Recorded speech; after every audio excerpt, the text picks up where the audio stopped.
মধ্যপ্রাচ্যের আকাশে টানটান উত্তেজনা। নীরব মরুভূমির বুক চিরে চলছে অদৃশ্য এক যুদ্ধ। হঠাৎই সামনে এলো এক বিস্ফোরক দাবি।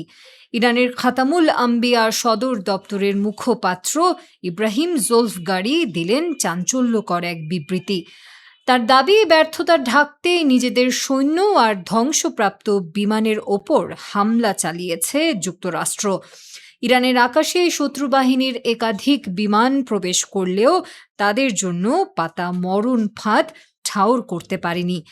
ইরানের দাবি, তাদের বাহিনী যখন শত্রুকে ঘিরে ফেলে ঠিক তখনই নিজেদের সম্মান বাঁচাতে এবং বাহিনীর ভুয়া শক্তি ঢাকতে ডোনাল্ড ট্রাম্পের নির্দেশে মার্কিন বাহিনী নিজেদের ধ্বংসপ্রাপ্ত বিমান আর সৈন্যদের ওপরই চালায় নির্দয় বোমা বর্ষণ। ইব্রাহিম জোলফগারির ভাষ্য মতে, ইরানের বার্তা স্পষ্ট: এই ভূমিতে কোনো আগ্রাসন, অনুপ্রবেশ কিংবা সামরিক অভিযান সহ্য করা হবে না। প্রতিটি পদক্ষেপের জবাব হবে কঠোর এবং পরাজয় হবে অপমানজনক। সবশেষে ঘোষণা দিয়ে জোলফগারি বলেন, এ বিজয় আল্লাহর অনুগ্রহ আর সত্যের চূড়ান্ত জয় অবশ্যম্ভাবী।